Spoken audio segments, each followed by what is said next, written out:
It's a Monday and it's a pleasure for us joining you with the latest updates of stories of business making headline. My name is Kweku Timin. Indeed, today we look at the timber industry. Let's talk about the lumber industry. Indeed, the chair you sit on, the furniture and everything, it's coming from wood. But are we able to get the needed requirements from our forests? What are the problems with it when we talk about chainsaw and the like? Today we're spending time with the lumber industry and how it can be made better. So now let me go to my headline story, and here we'll get to the details with the discussions when we come back. But just like I was saying early on, Domestic Lumber Trade Association face very limited legitimate markets for lumber and wood products due to government's ban on chainsaw operations. Now, I know you are very much aware of chainsaw operations and how it is prohibited, even though we have a lot of people carrying the operations out. Now, sawmill operators with the sole right to cater for the domestic market are only able to supply, we're talking just around 20%. This time I hear it's improved a little bit, but on paper, let me say just 20% to the market. So where would they get the 80% from? Today, those are some of the highlights that we would be discussing. But after the story, I'm sure you get a clearer understanding when we come back into the studio to discuss further.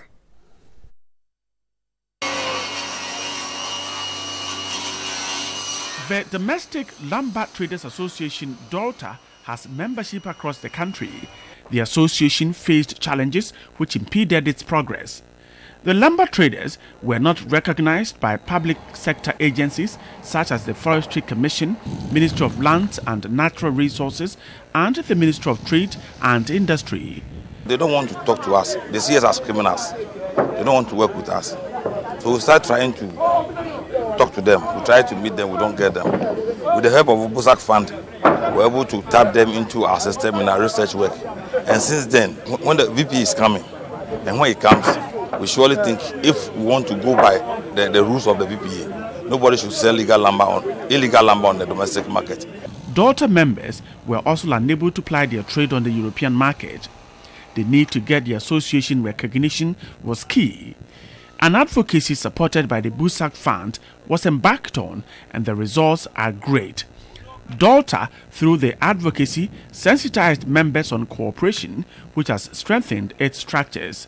The Voluntary Partnership Agreement is a policy framework adopted by Ghana and the European Union in November 2009 to articulate the mutual commitment of the two bodies in addressing the difficulties of illicit logging and trade in timber products. Since the advocacy, the doors have been open. Anybody in the forestry sector, in the ministry and in the commission, anywhere we want them, we get them. The Ministry of Trade sometimes talk on our behalf. So now we are doing well. This advocacy was key because BUSAC has seen active participation and increase in its membership from 8,000 to over 30,000 members across the country. All right, so we've seen members increase greatly. Well, joining me in the studio to carry out this discussion further is Kofi Afre Boakye. He's the Chief Executive Officer, Domestic Lumber Trade Association. Indeed, today I'll be cutting it short and calling them BUSAC, and they are very fine with it. He's also been with the Forestry Commission for several years now with a lot of experience in the timber section. Well, we're talking to Dr. Ben Donko. He's Executive Director, Timber Industry Development Division of the Forestry Commission. Gentlemen, you are so very much welcome into our studio today. Thank you. All right, just before we hit the ground running, let me come to you, Kofi Afre Boakye. I mean, you are at the helm of affairs with the duty straight with the lumber operators in the country. So you would give me a picture of exactly the situation on the ground now. Today, what is your contribution to Ghana's economy when it comes to lumber and the like? I must say you are insignificant when I'm using plastic and a lot of things for what I want to do. Thank you, Kweku. We are playing a very significant role in the provision of lumber to the economy, because you all bear me out that whatever lumber that you use in development, be it at household level or be it at estate development level, well, bulk of it comes from supplies from the timber market and from the other lumber yards. And so that is our contribution. In terms of revenue, I must say no, not much, because of our situation. We are recognized as dealing illegalities, and so for that matter, other fiscal obligations that we have to foot are not forthcoming. But today you agree that you serve a niche in Ghana that is very significant to the country's development and the development of our economy. Yes, because we supply lumber to everybody within the country, be it from the village level or even from the urban and city level. Okay. Now, Dr. Bendonko, let me come to you. Now, if they are this significant, how then have you been pursuing them, not giving them peace in the operation, and sometimes with even armor, pursuing them even till the time they would enter the timber market? Yeah, I think I'll first start with the mandate of the Forestry Commission. Okay. And as a national institution, we are to make sure that the forest always exists so that we can get all the benefits by way of animals, by way of climate change, by way of everything that relates to the environment. And in doing so, we go about doing this business, selecting trees from the forest, such that we can always get the sustainability. Okay. That means always for it to be there. And so the reason for chasing DOLTA members, as he himself admitted, that the trade has been done illegally, meaning that when we have removed the trees that will sustain the forest over a period of time that we think will be good for the nation, and then we all go to sleep. That is their former status I'm trying to bring into the picture. Okay. And maybe you can coin it into, because of time, into the present situation also, that we get an understanding. So you are describing the former. Yeah. So they go into the forest, the trees that we have left to sustain the forest. That's where the chainsaw operators go to remove. But in doing that over the years, and through the advocacy program. Okay, so this time they've embarked on an advocacy. Yes. And today? Yes, I think that came from the end of DOLTA. Okay. And then we also listen to them. So right now we are coming into a merged position where we are understanding each other gradually. Okay, so the friendship is now building. It's not like I am pursuing you, and one also saying, well, I'm operating an illegality, so no taxation or the like. But gradually you're trying to fashion out a way to live amicably and help Mother Ghana. Let me come to you, Mr. Boakye. Now, with the current regulation in the industry, can practitioners in the industry do better? Well, thank you very much. If the present legal regime that we find ourselves in does not make things better for us, because I remember LI the 1649. You talked about how you are growing together. Yeah, yes, no, but still the law still pertains. The LI 1649 is still in motion, and it is not changed yet. What is the LI 1649 says that all lumber extracted from chainsaw and that are used for exchange or on commercial basis and are illegal. You cannot. The law is not saying that you can't use chainsaw anyway, by saying that any lumber that's extracted from chainsaw cannot be used commercially or even for exchange. And you understand that the bulk of the lumber that we have on the market as of now are from chainsaw. The recent study states that about 72% instead of the original 85% is what is on the domestic market now. And so if you have a market situation where 72% are from the illegal source, and if you are doing legalities, you must also undertake it, into recognition the consequences. Then, of course, the law will have to be pursuing you.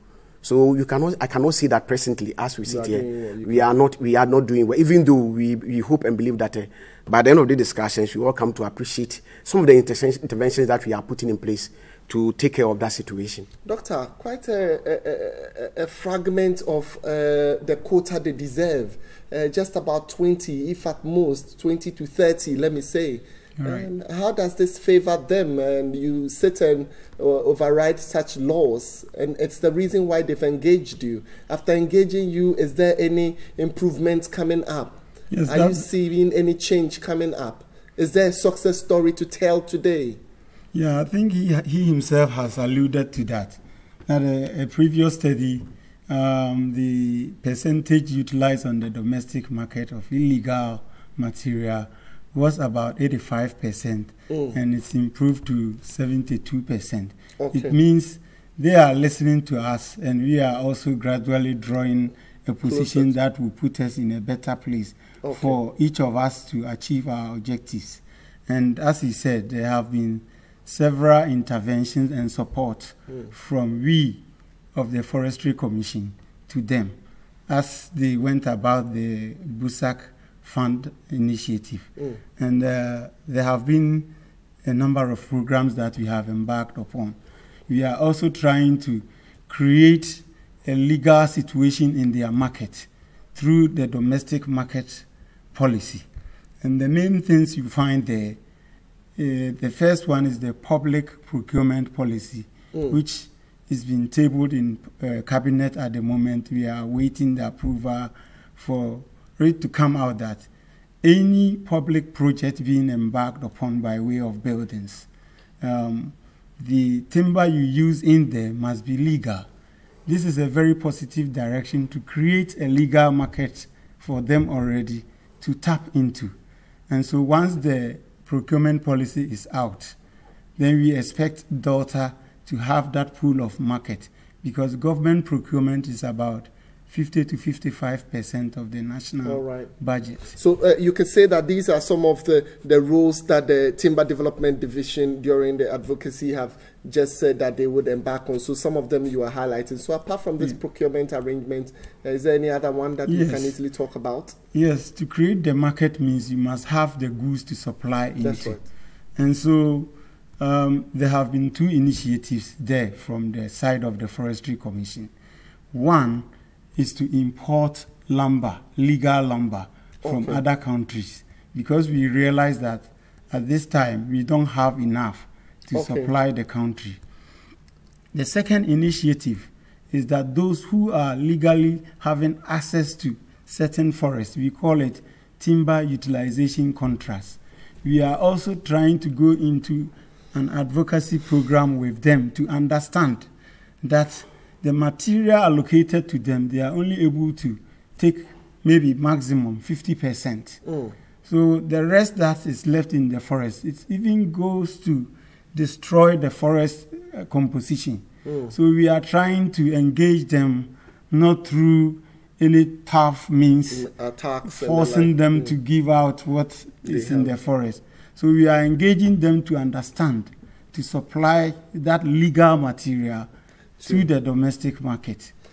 Mr. Boachi, he said a lot, and it's on the success, but you can share with me also, in terms of production, export, access to market, access to credit and sales, in terms of your success for members,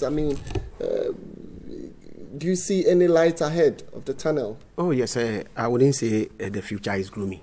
The future for the industry is very bright.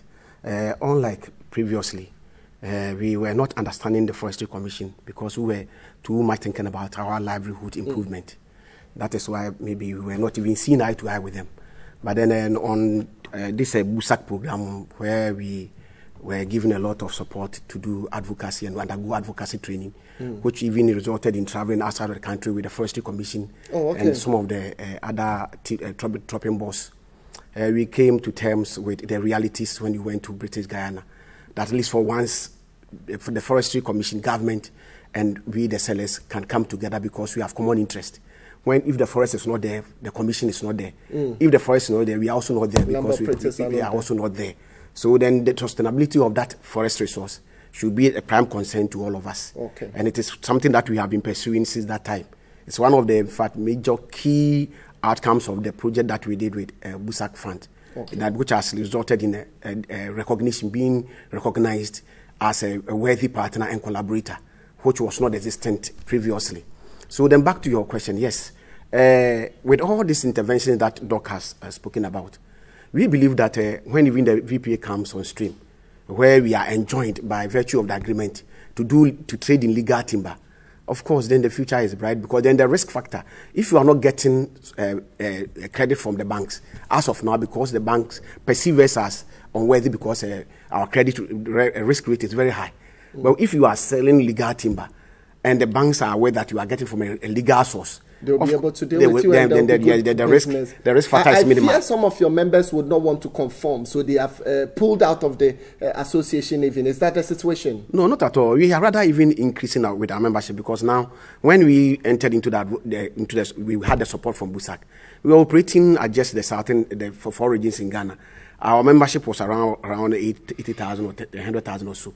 But as of now, I can see that we have about 30,000 membership across the country, from Boko right down to the southern, the lowest. Doc, there's a key part. He talked about traveling even to abroad at one point, and I've been researching on this whole process and came across one key voluntary partnership agreement. Can you take some time to tell me how this can safeguard the domestic lumber business and other issues?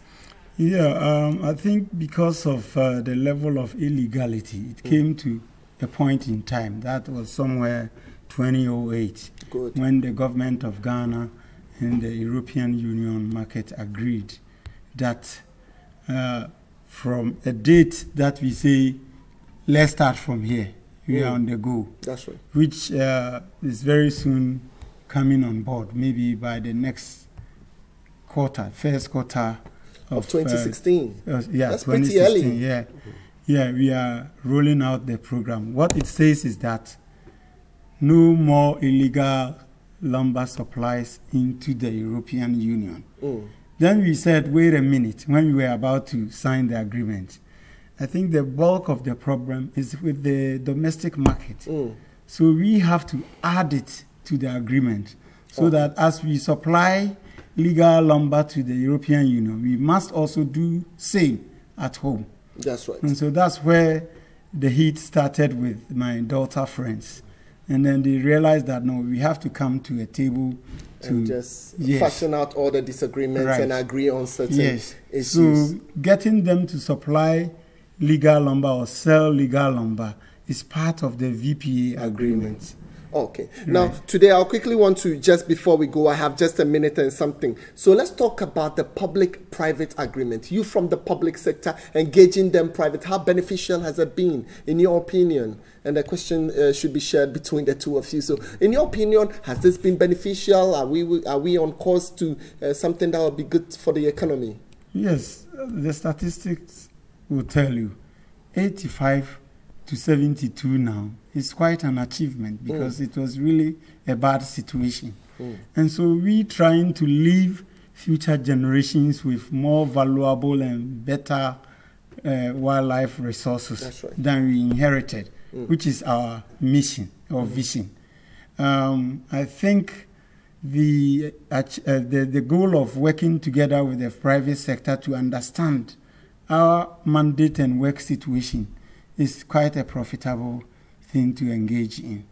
Kofi, yes. Share with me just before we go. So, in your opinion, also today you have the opportunity. You've advocated. There is that collaboration from you, the private sector, engaging the public sector. Which institutions have you engaged already, and how beneficial has that been to you? That collaboration that you have. Yes, we have had a series of interactions with Ministry of Trade. Okay. And then the Trade Ministry also comes in. Yes, and we have also had the same interaction with Ministry of Lands and Natural Resources, our mother ministry. In fact, the doors are always open for us. We can move in, have discussions with the Chief Director, with the Technical Director, and all the others. And then mainly Forestry Commission itself, under the leadership of Mr. Afaridate. Their doors are wide open, and the partnership is getting on very fine. We are getting along very fine. Even the registration of the SMEs, which is supposed to be done by TIDD, which is their mandate, they are routing us through DOLTA to collect to do the registration on their behalf. And I must say that this is one of the major and most significant outcome from the support that we had from BUSAC, when in fact we were were not recognized, and now we have become an important stakeholder within the industry. So the BUSAC support, you can say, has become beneficial? Very, very beneficial, because the starting point is the basis for our takeoff. Otherwise, we would have been at an obscure position, not recognized and known by anybody. Okay, they advocated. Do you think it has been beneficial? Yeah, there was a time they were kicked out of the premises of the Forestry Commission because they were known as the illegal guys. Yes, but over time, with the engagement, okay, we've come to recognize them, and then any policy that we throw out there on the domestic market, we make sure we consult with DOLTA and agree on a position.